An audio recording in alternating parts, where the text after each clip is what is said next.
আমাদের কথা হচ্ছে মাননীয় প্রধানমন্ত্রী মন্ত্রী থেকে শুরু করে যারা আপনারা আছেন, আমরা শুধুমাত্র আর ফাঁপা বলি শুনতে চাই না। আমরা চাই আপনারা এই টাঙ্গাইল জেলার প্রত্যেকটা ঘরে ঘরে, বাংলাদেশের প্রত্যেকটা ঘরে ঘরে বিদ্যুৎ পৌঁছে দিবেন। কিন্তু আমরা আপনাদের প্রত্যেকটা যৌক্তিক সমালোচনা আমরা করব। আমরা আর আগামীতে কাউকে শেখ হাসিনা হইতে দিব না। টাঙ্গাইল হচ্ছে বাংলাদেশের সবচেয়ে ঐতিহ্যবাহী সেই জেলাগুলোর একটি। যখন বাংলাদেশে 19টা জেলা ছিল তখন টাঙ্গাইল ছিল, এবং টাঙ্গাইল হচ্ছে সেই জেলাগুলোর একটি যেগুলো আগামীতে বাংলাদেশে যে জেলাগুলো যদি সিটি কর্পোরেশন হয় তার মধ্যে সবার আগে দাবিদার যে জেলাগুলো থাকবে টাঙ্গাইল হচ্ছে তার মধ্যে একটি। টাঙ্গাইলকে নতুন করে পরিচয় করিয়ে দেওয়ার কিছু নেই।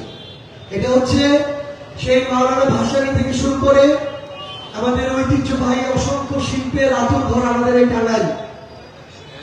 আমরা আপনাদের কাছে কিছু জনরায় নিতে এসেছি। আমরা যখন সংসদে আমাদের সরকার দলের মন্ত্রী প্রতিমন্ত্রী সংসদ সদস্যদের কথা শুনি, আমরা যখন বিভিন্ন রাজনৈতিক বক্তব্যে সরকার দলের বিভিন্ন বড় বড় নেতৃবৃন্দের কথা শুনি, তখন আমাদের কাছে মনে হয় বাংলাদেশে আর কোনো সমস্যা নাই। এই জন্য আমরা কিছুটা দ্বিধাগ্রস্ত হয়ে আপনাদের কাছে ছুটে এসেছি। কারণ আপনারা, আমরা সাধারণ জনগণ মানেই তো বাংলাদেশ। এখন সাধারণ জনগণকে রায় দিতে হবে এই সমস্যাগুলো আছে কি নাই। আপনারা আপনাদের জায়গা থেকে রায় দিন। এই টাঙ্গাইলে লোডশেডিং হয় কি হয় না? এই টাঙ্গাইলে বিদ্যুৎ যায় কি যায় না? এক ভাই বলছেন টাঙ্গাইলে ঠিক মতো বিদ্যুৎই আসে না, তাহলে বিদ্যুৎ যাওয়ার প্রশ্ন আসে কিভাবে?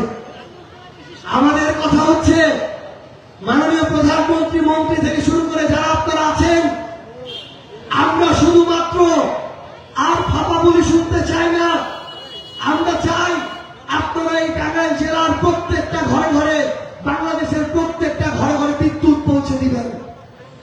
আমরা আপনাদেরকে জানাতে চাই, আওয়ামী লীগের সময়ে ওই ভারতের আদানিকে ক্যাপাসিটি চার্জ হিসেবে শেখ হাসিনা ক্ষমতায় টিকে থাকার জন্য আদানির মাধ্যমে মোদীকে প্রতি বছর $450 মিলিয়ন ক্যাপাসিটি চার্জ দিত।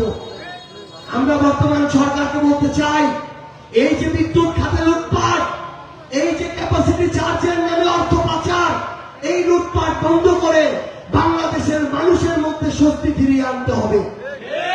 আমরা আপনাদেরকে আহ্বান জানাই, আপনারা আমাদের অভ্যুত্থানের সহযোদ্ধা ছিলেন। আমরা শুধু বিরোধিতা করার জন্য বিরোধিতা করতে চাই না, কিন্তু আমরা আপনাদের প্রত্যেকটা যৌক্তিক সমালোচনা আমরা করব। আমরা আর আগামীতে কাউকে শেখ হাসিনা হইতে দিব না। আপনারা বিগত সময়ে এই অল্প কিছুদিনে আপনাদের জায়গা থেকে রায় দিবেন। এই বাংলাদেশে বিগত কিছুদিনে সীমান্ত হত্যা হয়েছে কি হয় নাই? সীমান্ত হত্যা হয়েছে কি হয় নাই? পুশিন হয়েছে কি হয় নাই?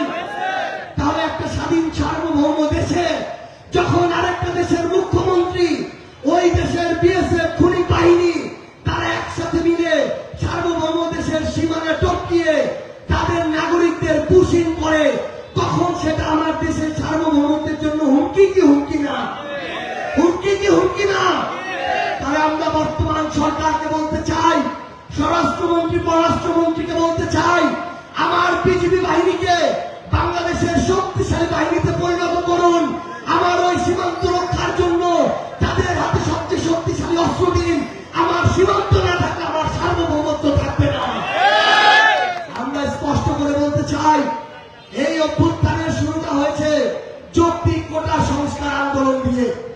ওই যৌক্তিক কোটা সংস্কার আন্দোলনে বাংলাদেশের চাকরির প্রত্যাশীরা নেমেছিল, অথচ আজ অনার্স মাস্টার শেষ করে আমার লক্ষ লক্ষ ভাই একটা পিয়ন পদের ঠিক মতো চাকরি পায় না। এখানে এরকম শত শত আমার মা বাবা ভাই বোন আছেন যারা পরিবারের সদস্যটাকে নিয়ে চিন্তিত, যে মাস্টার শেষ করেছে, বছরের পর বছর যাচ্ছে, একটা 16 গ্রেডের চাকরিও ঠিক মতো পায় না। আমরা বর্তমান সরকারকে আহ্বান জানাতে চাই, আমরা নির্বাচনের ফাঁপা ইশতেহার চাই না। আমরা প্রতি বছর আমার এই তরুণ প্রজন্মকে দক্ষ করে তাদের কর্মসংস্থানের ব্যবস্থা দেখতে চাই। সংগ্রামী টাঙ্গাইলবাসী, আমার আমাদের রাজনৈতিক কালচারে একটা পরিবর্তন লাগবে। আমি একটা দল করে দেখে দল কানা হয়ে যাব, বিবেকবোধ বন্ধক দিয়ে দিব, আমি তাদের দালালি করব, এই যদি হয় আমার আদর্শ আর নীতি নৈতিকতা, আগামীর বাংলাদেশে কোন রাজনৈতিক দল এই দেশে ভালো করতে পারবে না। এই দেশটা সঠিক পথে নিয়ে যাওয়ার দায়িত্ব আমাদের নিতে হবে, আপনাদেরকে নিতে হবে। কোন দল যদি চাঁদাবাজি, লুটপাট, ক্ষমতার অপব্যবহার করে, সেই দল যদি আপনার দল হয়, সেই দলের সমালোচনা করার মতো সাহস আপনার থাকতে হবে।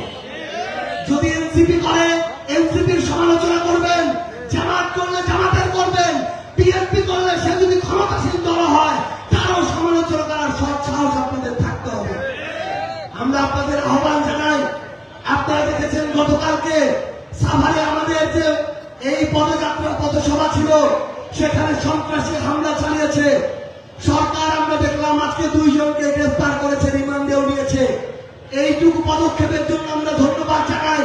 কিন্তু আমরা একই সাথে একটা কথা বলতে চাই, এখানে কোন কোন পক্ষ এটাতে কাজ করছে পিছন থেকে, আমরা আমাদের জায়গা থেকে ওইটুকু বুঝার মতো আমাদের ওই দূরদর্শিতা আছে বলে আমরা বিশ্বাস করি। আমরা আপনাদেরকে বলতে চাই, আমরা শুধু এটা আইন শৃঙ্খলা রক্ষাকারী বাহিনীর সীমাবদ্ধতা হিসাবে দেখি না, এখানে কোন রাজনৈতিক কারণ আছে কিনা তার প্রত্যেকটা বিষয় আমরা খতিয়ে দেখবো। মনে রাখবেন, এই রাজনৈতিক দল এটা আপনাদের অনেকের সন্তানের দল, অনেকের ভাইয়ের দল। আমরা আপনাদেরকে কথা দিচ্ছি, আমরা ওই অভ্যুত্থানে সাউন্ড গ্রেনেড, টিয়ার শেল, বোমা আর গুলির সামনে থেকে এসেছি। আমাদেরকে ককটেল আর বোমা মেরে রাজপথ থেকে সরানো যাবে না ইনশাআল্লাহ। এটা অভ্যুত্থান থেকে উঠে আসা দল, বিপ্লব থেকে উঠে আসা দল। ককটেল মেরে এই নেতাদেরকে মঞ্চ থেকে একচুলো সরানো যাবে না ইনশাআল্লাহ। গতকালকে থেকে কয়েকজন বলছে যে ওইদিকে ককটেল ফুটলো, বোমা ফুটলো, নাহিদ ইসলাম, আক্তার হোসেন, সার্জি সালান্ত মঞ্চ থেকে একচুলো সরল না। ঘটনাটা তাহলে কি তারা হয়তো জানে না।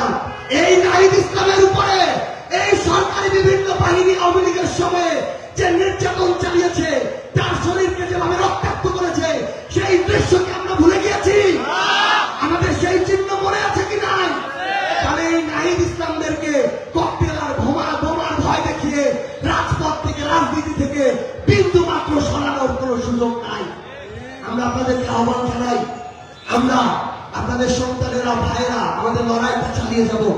আপনারা অভ্যুত্থানে আমাদের সাথে যেভাবে ছিলেন, আগামীতেও থাকবেন ইনশাআল্লাহ। আমরা সবাই মিলে একসাথে আমাদের এই টাঙ্গাইলকে, বাংলাদেশকে গড়ে তুলবো ইনশাআল্লাহ। সবাই ভালো থাকবেন। আসসালামু আলাইকুম ওয়া রাহমাতুল্লাহ।